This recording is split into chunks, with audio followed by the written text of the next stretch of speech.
ನಮಸ್ತೆ ವೀಕ್ಷಕರೇ, ಇನ್ಫೋ ಮಾಸ್ಟರ್ಗೆ ಸ್ವಾಗತ. ಪಾಕ್ಗೆ ಹೊಡೆತ ನೀಡುವುದೇ ಸಿಂಧೂ ಜಲ ಒಪ್ಪಂದ ಮೊದಲ ಬಾರಿಗೆ ಅಮಾನತು. ಕಾಶ್ಮೀರದ ಪಹಲ್ಗಾಮ್ನಲ್ಲಿ ನಡೆದ ಉಗ್ರರ ದಾಳಿಗೆ ಪ್ರತ್ಯುತ್ತರವಾಗಿ ಪಾಕಿಸ್ತಾನದ ವಿರುದ್ಧ ಭಾರತವು ಹಲವು ಕ್ರಮಗಳನ್ನು ಕೈಗೊಂಡಿದೆ.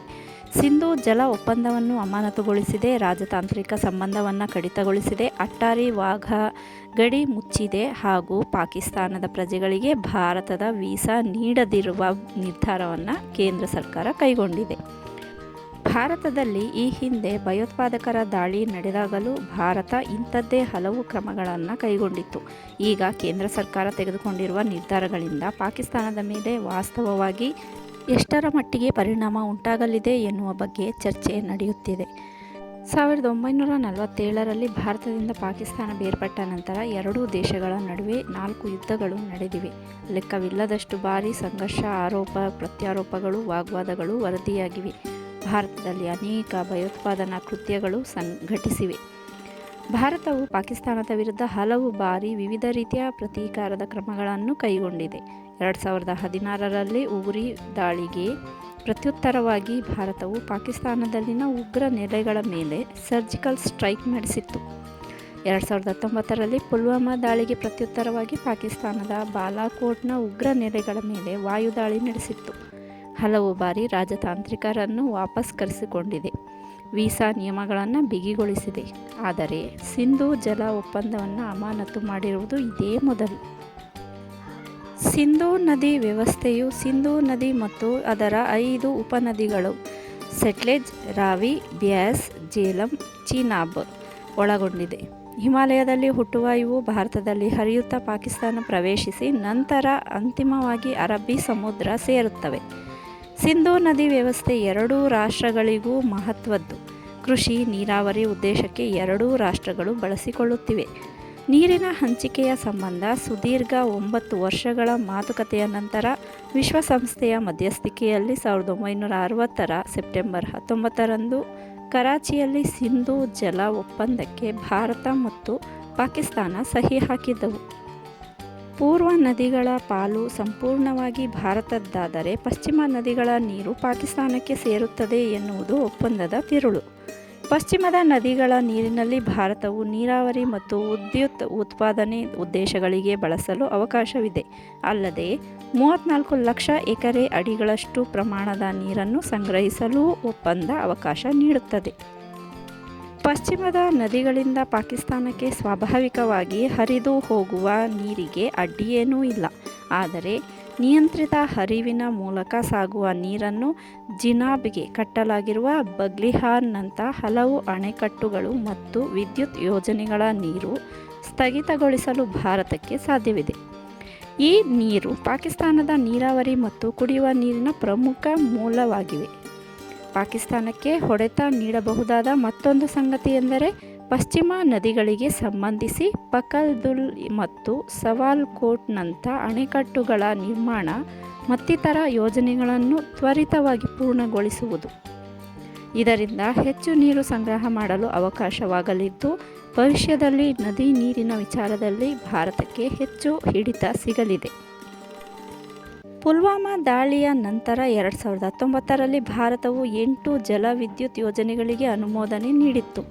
ಸಿಂಧೂ ಜಲಾನಯನ ಪ್ರದೇಶದಲ್ಲಿ ಭಾರತ ಕೈಗೆತ್ತಿಕೊಳ್ಳುವ ಯೋಜನೆಗಳ ಪರಿಶೀಲನೆಗೆ ಬರಲು ಪಾಕಿಸ್ತಾನದ ಅಧಿಕಾರಿಗಳಿಗೆ ಅವಕಾಶ ನೀಡುವುದೂ ಒಪ್ಪಂದದ ಒಂದು ಭಾಗ.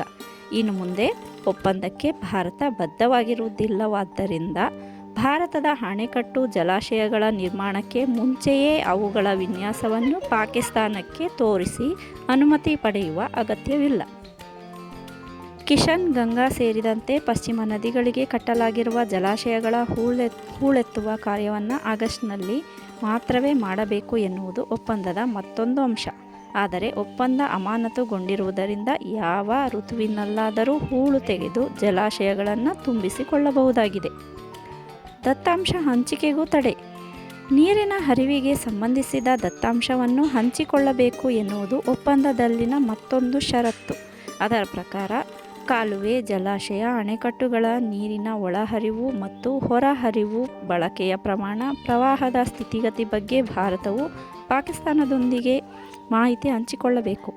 ಮಳೆಗಾಲದಲ್ಲಿ ಅಪಾರ ಪ್ರಮಾಣದ ನೀರು ನದಿಗಳಲ್ಲಿ ಹರಿಯುವುದರಿಂದ ಈ ಮಾಹಿತಿ ಪಾಕಿಸ್ತಾನಕ್ಕೆ ಬಹಳ ಮುಖ್ಯವಾದುದಾಗಿದೆ.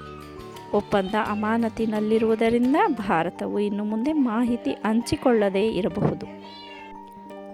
ಈಗಾಗಲೇ ಆರ್ಥಿಕ ಹಿನ್ನಡೆ ಅನುಭವಿಸುತ್ತಿರುವ ಪಾಕಿಸ್ತಾನಕ್ಕೆ ಭಾರತದ ನಿರ್ಧಾರದಿಂದ ತಕ್ಷಣಕ್ಕೆ ಹೊಡೆತ ಬೀಳದಿದ್ದರೂ ದೀರ್ಘಾವಧಿಯಲ್ಲಿ ಅದರ ಆರ್ಥಿಕತೆಯ ಮೇಲೆ ಪರಿಣಾಮ ಬೀರುವ ಸಾಧ್ಯತೆ ಇದೆ ಎಂದು ಹೇಳಲಾಗುತ್ತಿದೆ.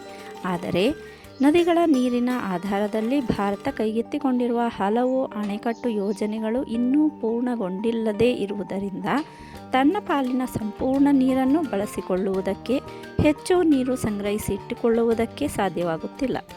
ಆದರೆ ಯೋಜನೆಗಳ ಅನುಷ್ಠಾನಕ್ಕೆ ಹೆಚ್ಚಿನ ವೇಗ ನೀಡಿ ಬೇಗ ಪೂರ್ಣಗೊಳಿಸಿ ಹೆಚ್ಚಿನ ಪ್ರಮಾಣದ ನೀರನ್ನು ಹಿಡಿದಿಡಲು ಸಾಧ್ಯವಾದರೆ ಅದು ಪಾಕಿಸ್ತಾನದ ಮೇಲೆ ಪರಿಣಾಮ ಬೀರಲಿದೆ ಎಂದು ತಜ್ಞರು ಅಭಿಪ್ರಾಯಪಟ್ಟಿದ್ದಾರೆ. ಅದೆಲ್ಲ ಸರಿ, ಆದರೆ ಸಿಂಧೂ ಜಲ ಒಪ್ಪಂದದ ಪ್ರಕಾರ ಏಕಪಕ್ಷೀಯ ಅಮಾನತು ಸಾಧ್ಯವೇ? ಸಿಂಧೂ ಜಲ ಒಪ್ಪಂದದ ಪ್ರಕಾರ ಅದರಲ್ಲಿರುವ ಯಾವುದೇ ಅಂಶವನ್ನು ಬದಲಾಯಿಸಬೇಕಾದರೂ ಎರಡೂ ದೇಶಗಳಲ್ಲದೆ ವಿಶ್ವಸಂಸ್ಥೆ ಅನುಮತಿಯೂ ಬೇಕು.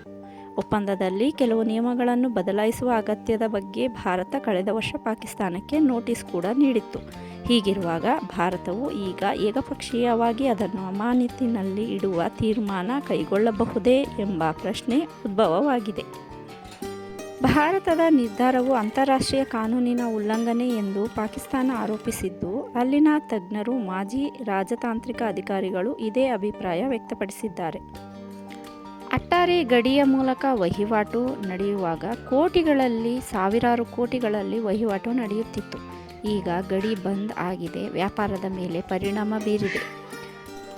ಪಾಕಿಸ್ತಾನಕ್ಕೆ ರಸ್ತೆ ಮೂಲಕ ಸಂಪರ್ಕ ಕಲ್ಪಿಸುವ ಅಟ್ಟಾರಿ ವಾಘಾ ಗಡಿಯನ್ನು ತಕ್ಷಣದಿಂದ ಮುಚ್ಚುವ ಘೋಷಣೆಯನ್ನು ಭಾರತ ಮಾಡಿದೆ.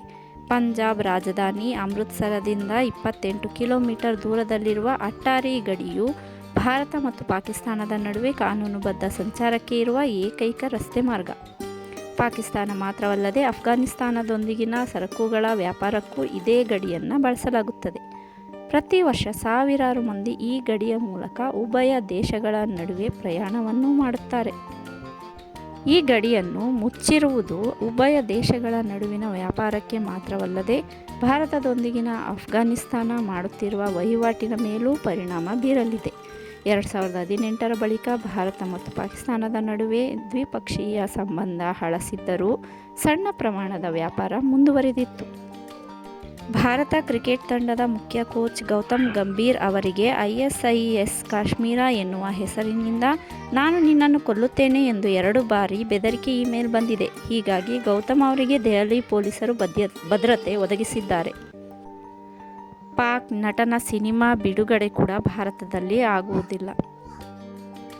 ಪಹಲ್ಗಾಮ್ನಲ್ಲಿ ನಡೆದ ಭಯೋತ್ಪಾದಕರ ಭೀಕರ ದಾಳಿ 23 ಏಪ್ರಿಲ್ 2025ರಂದು.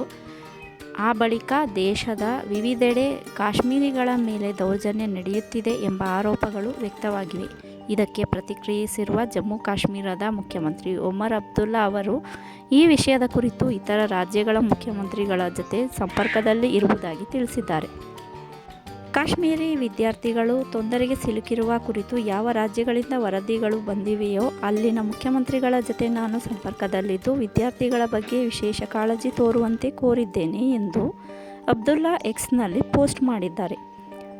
ದೇಶದ ವಿವಿಧೆಡೆ ಕಾಶ್ಮೀರಿ ವಿದ್ಯಾರ್ಥಿಗಳು ಎದುರಿಸುತ್ತಿರುವ ಸಂಕಷ್ಟದ ಕುರಿತು ಸಾಮಾಜಿಕ ಮಾಧ್ಯಮಗಳಲ್ಲಿ ವಿಡಿಯೋಗಳು ಬಿತ್ತರವಾದ ಬೆನ್ನಲ್ಲೇ ಅಬ್ದುಲ್ಲಾ ಅವರು ಈ ಕುರಿತು ಪ್ರತಿಕ್ರಿಯೆ ನೀಡಿದ್ದಾರೆ.